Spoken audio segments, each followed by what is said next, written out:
There aren't many things that have stayed so popular for 100 years. Heinz ketchup, corn flakes, and the Negroni are just about it. You could argue there are ketchups, and then there is Heinz, and you can definitely say the same about cocktails. There are cocktails, then there is the Negroni, for many, the cocktail. No other cocktail is as tasty and refreshing in summer, so cheerful and pretty during the holidays, and so easy and simple to make into countless variations. For me, a Negroni is the ultimate Christmas cocktail. Firstly, you can make a lot of it at the same time, should you have a larger group. Secondly, it's pretty and colorful. And finally, it's perfect with a little spice should you want to go there. Give me a Negroni over Glühwein or eggnog with rum any day. Some people will say they don't like Negronis because they are too bitter or too sweet. More than likely, they had their first Negroni at a bar that didn't care.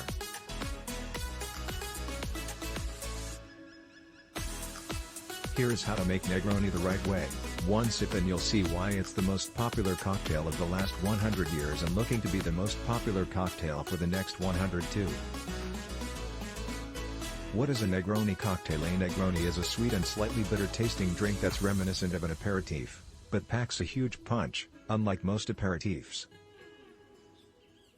It's perfect as a cocktail pre or during dinner, as the bitter notes highlight the flavors of food really well. The invention of the Negroni goes to a count named Camillo Negroni who wanted something stronger than his usual drink, a mito, named after the twin cities of Milano and Torino, later named the Americano because Americans loved it so much during World War I. A mito was made up of Campari, vermouth, and soda. To make the drink stronger, he subbed out the 0 ABV soda for gin, and just like that, magic was made.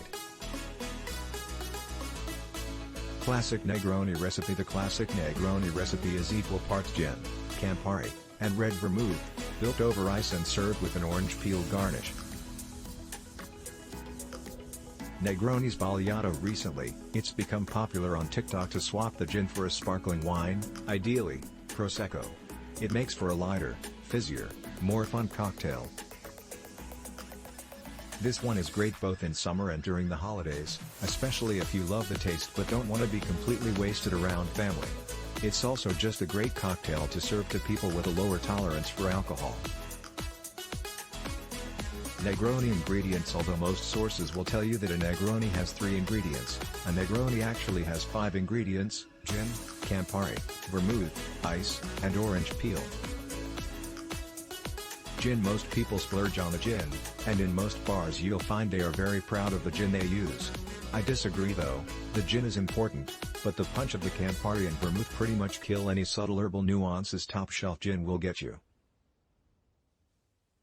I use whatever gin I have on hand, but usually I use Beefeater. Currently I'm drinking Drumshanbo, a gin with Asian-inspired botanicals, star anise and cardamom, that is excellent in a Negroni. Campari is absolutely needed for a proper Negroni. Except no substitutes. Vermouth. Here is where, in my opinion, the biggest difference between a good and a great Negroni is made. Thanks for watching. Please subscribe.